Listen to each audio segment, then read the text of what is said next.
अस्सलाम वालेकुम, क्या हाल है आप सबका। मैं बिल्कुल ठीक ठाक हूँ और उम्मीद करती हूँ कि आप सब भी खैर खैरियत से होंगे। आज का दिन यहाँ पे थोड़ा सा ठंडा है क्योंकि जर्मनी का मौसम जो है वो गर्मियों में भी अक्सर जो है वो ठंड इस तरह की रहती है। तो आज जो थी काफ़ी ठंड लग रही थी इस टाइम, क्योंकि मैं तकरीबन सुबह सुबह ही 9:30 के करीब मैं घर से बाहर निकली थी। और हमारे घर के करीब जो एक काफ़ी ज़्यादा एक वो कंस्ट्रक्शन हो रही थी पूरी सड़क की, वो भी काफ़ी हद तक कंप्लीट हो गई हुई है। बस कुछ देर और है मेरे ख्याल से, और उसके बाद ये सारी जो जगह है फ्री हो जाएगी। काफ़ी इन्होंने खुली कर दी है, काफ़ी मज़े की है।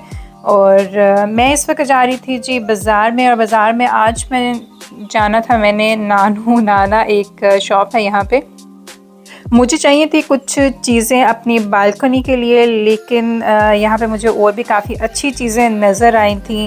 जैसे कि यहाँ एक कुशन पड़े हुए हैं, वो भी बहुत अच्छे लग रहे थे। इसके अलावा मैं यहाँ पे थोड़ा सा आगे आई थी तो मुझे छोटे छोटे से जिस तरह वो पिंजरा टाइप होते हैं ना, ये नज़र आए थे और काफ़ी अच्छे बने हुए थे। बहुत अच्छी सी डेकोरेशन इससे की जा सकती है। तो फिर सबसे पहले तो मैंने यहाँ से ये ले लिए थे। उसके बाद ये जो मार्केट है ये डेकोरेशन की मार्केट है। हैंडमेड चीज़ें इसमें ज़्यादा आती हैं और उसी हिसाब से फिर इसकी जो प्राइस है हैंडमेड चीज़ों के हिसाब से थोड़ी सी कॉस्टली है, और मेरे ख़्याल से रीज़नेबल प्राइस है, क्योंकि हाथ की जो बनी हुई चीज़ें हैं वो फिर भी बाकी चीज़ों के मुकाबले में थोड़ी सी एक्सपेंसिव होती हैं। तो बहरहाल अगर आपके सिटी में भी, अगर आप जर्मनी में रहते हैं और आपके सिटी में भी ये वाली शॉप है नानू नाना, तो आप यहाँ पे जाके तो मज़े की चीज़ें देख भी सकते हैं और ख़रीद भी सकते हैं। तो बहरहाल मुझे यहाँ पे अपनी बालकनी के लिए बहुत ज़्यादा चीज़ें नहीं नज़र आईं, क्योंकि मैंने थोड़ी सी डेकोरेशन सी करनी थी अपनी बालकनी की, थोड़ा सा उसको खूबसूरत बनाना था। और क्योंकि हमारी बालकनी काफ़ी छोटी है और बहुत कुछ इस पर किया नहीं जा सकता, क्योंकि उसका जो ऊपर एक वो शेल्टर होता है वो भी बहुत ज़्यादा नहीं है। तो इसलिए मुझे कुछ उस हिसाब से फिर चीज़ें चाहिए थी, लेकिन उसके साथ ही जो बाकी की जो चीज़ें मुझे यहाँ पे नज़र आई वो भी काफ़ी अच्छी थी। तो कुछ विंडो शॉपिंग करने का ये भी फ़ायदा हो जाता है कि आप जो चीज़ें देखते जाते हैं उससे आइडिया आपको हो जाता है कि आप उन चीज़ों को घर में कैसे यूज़ कर सकते हैं, ताकि अगर बाद में कभी आपको चीज़ चाहिए हो और इस हिसाब से आप मार्केट में विज़िट करते हैं तो फिर आप बाद में जाके तो वो चीज़ फिर आपको बहुत ज़्यादा ढूंढनी नहीं पड़ती। आपको पता होता है कि यहाँ पे ये चीज़ मैंने देखी थी या पड़ी हुई है, तो फिर आप वहाँ से ले सकते हैं। और मैं क्योंकि ख़ुद भी आर्ट में दिलचस्पी रखती हूँ और घर में कुछ इस तरह की जो चीज़ें हैं वो बनाती भी रहती हूँ। मेरा अलग से जो एक यूट्यूब चैनल है आर्ट का, उसको भी आप ज़रूर विज़िट करें। उसका नाम है आर्ट एंड इंस्पिरेशन। मैं उस अपने चैनल का लिंक भी नीचे डिस्क्रिप्शन बॉक्स में ज़रूर लिख दूँगी, आप उसको ज़रूर विज़िट करें। आपको मेरी बनाई हुई चीज़ें काफ़ी पसंद आएंगी। इसके अलावा यहाँ पे जो सेल लगी हुई थी, सेल में भी इन्होंने बहुत ज़्यादा सेल नहीं लगाई थी कि बंदा आराम से बहुत ज़्यादा चीज़ें उठा ले। तो बहरहाल मुझे यहाँ पे अपनी मर्ज़ी की जो चीज़ थी वो नहीं मिली, तो इसलिए फिर मैंने सोचा कि मैं चलती हूँ आगे दूसरी शॉप में, जो कि यहाँ की 1 यूरो मार्केट है, आइन यूरो मार्केट उसको कहते हैं यहाँ पे।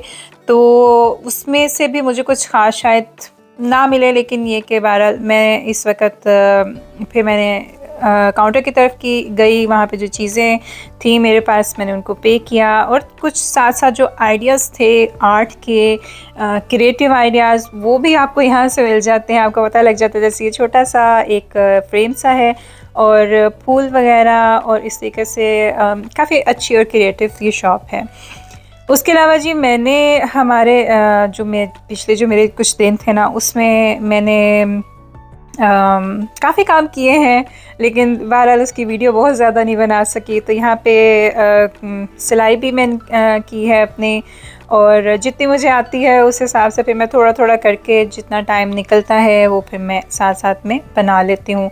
तो अच्छा, इस ड्रेस की वीडियो मैं आपसे अगले व्लॉग में ज़रूर शेयर करूँगी। आप ज़रूर देखिएगा अगला व्लॉग, क्योंकि बहुत अच्छा ये सूट तैयार हुआ था।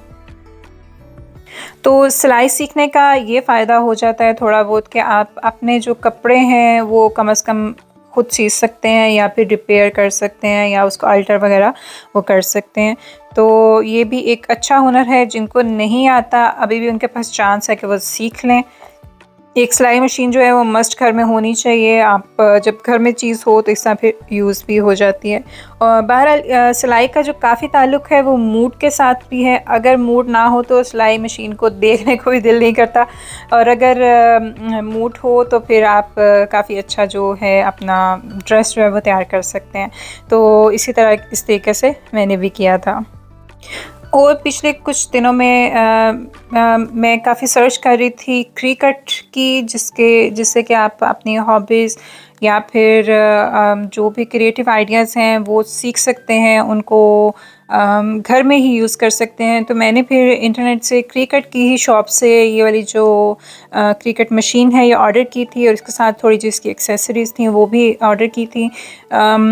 मेरा ख़ुद का जो पॉइंट ऑफ व्यू ये है कि घर में जो आप चीज़ मंगा लें तो उसको बार बार आप ट्राई अगर करें तो आपका एक तो हाथ भी साफ़ हो जाता है, और अच्छी आपकी जो एक तरह से कह लें कि उबुम एक्सरसाइज जो है वो हो जाती है। कोई भी चीज़ जो है ये उसको ट्राई करते रहें, बार बार करते रहें, तो ही आप उसमें महारत हासिल करते हैं।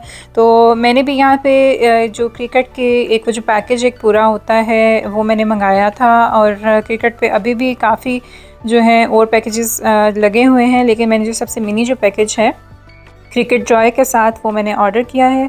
और अभी मुझे इसका कोई आइडिया नहीं है, मैंने काफ़ी ट्यूटोरियल देखे हैं इसके, और किस किस तरीके से यूज़ करना है। काफ़ी चीज़ें जो इसमें मिसिंग हैं, तो बहरहाल इसमें अमाउंट अच्छी खासी आपकी चली जाती है, क्योंकि अगर आप एक चीज़ लें तो उसके साथ आपको काफ़ी और चीज़ें एक्स्ट्रा जो ज़रूरी होती हैं उस मशीन के हवाले से या उसके साथ वो चाहिए होती हैं। और दूसरा ये कि इस क्रिकेट जॉय का जो ऐप है वो भी फ्री में नहीं है, उसको भी आपको मंथली मेरे ख्याल में 10 यूरो पे करने पड़ते हैं अगर आपको डिज़ाइन चाहिए। और अगर आपको ख़ुद डिज़ाइनिंग आती है, अगर आपको ग्राफिक डिज़ाइनिंग आती है, तो फिर आप ख़ुद से अपने डिज़ाइन वगैरह बना सकते हैं। तो मुझे अभी काफ़ी इसमें सीखने की ज़रूरत है, और फिर जब मैं अच्छे तरीके से सीख जाऊँगी तो फिर एक और वीडियो बना के मैं ज़रूर आपके साथ शेयर करूँगी। और इसके अलावा ये जो डिज़ाइन मैंने कट किया है क्रिकेट जॉय से, ये मेरा फ़र्स्ट क्रिकेट जॉय का प्रोजेक्ट है, या उसी के ऐप से मैंने जो फ्री में कुछ उन्होंने आपके लिए इमेजेस रखे हुए हैं। स्टार्टर किट जो एक होती है उसमें से मैंने फिर ये इमेज लिया है, और उसको इस तरीके से अब मैं थोड़ा सा बीच के जो पार्ट्स हैं मैं निकाल रही हूँ। और अब यकीन करें कि इतना ये सेटिस्फाइंग है। मैं हमेशा सोचती होती थी कि मैं भी कभी इस तरीके से करूँगी, और आज मैं ये कर रही हूँ। तो ये बड़ी एक मज़े की चीज़ है और काफ़ी अच्छी हॉबी है। बस ये कि आपको अपनी हॉबी जो है इस तरह की रखने के लिए कुछ इन्वेस्टमेंट करनी पड़ती है। तो अगर आपको खुशी मिलती है इसमें तो और क्या अच्छी बात हो सकती है, इन्वेस्ट कर देना चाहिए।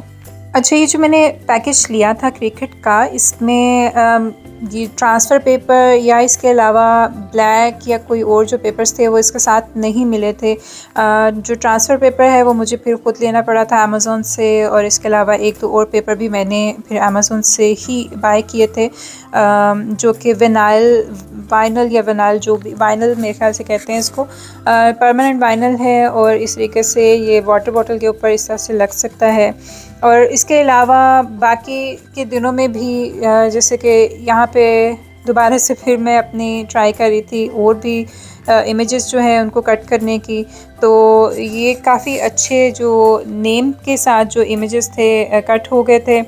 और जो रात का तकरीबन टाइम होता है वो मेरा ज़्यादा इसी तरह की जो मेरी हॉबीज़ हैं उसमें गुज़रता है, क्योंकि वो एक टाइम होता है जिसमें आप अपने आप को टाइम दे सकते हैं, और ख़ुद जो आपका दिल करता है वो फिर आप कर सकते हैं। तो मैं अपना खलारा खोल कर बैठ जाती हूँ, और अपना जो मेरा डाइनिंग टेबल है उसी को मैंने यूज़ करना होता है, और अपना जो शौक़ है वो फिर मैं इस तरीके से पूरा कर लेती हूँ।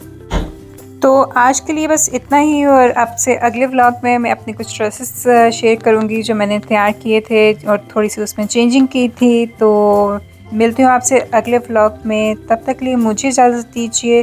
वीडियो को लाइक ज़रूर कीजिएगा और कमेंट्स भी लाजमी कीजिएगा। तब तक के लिए अल्लाह हाफ़िज़।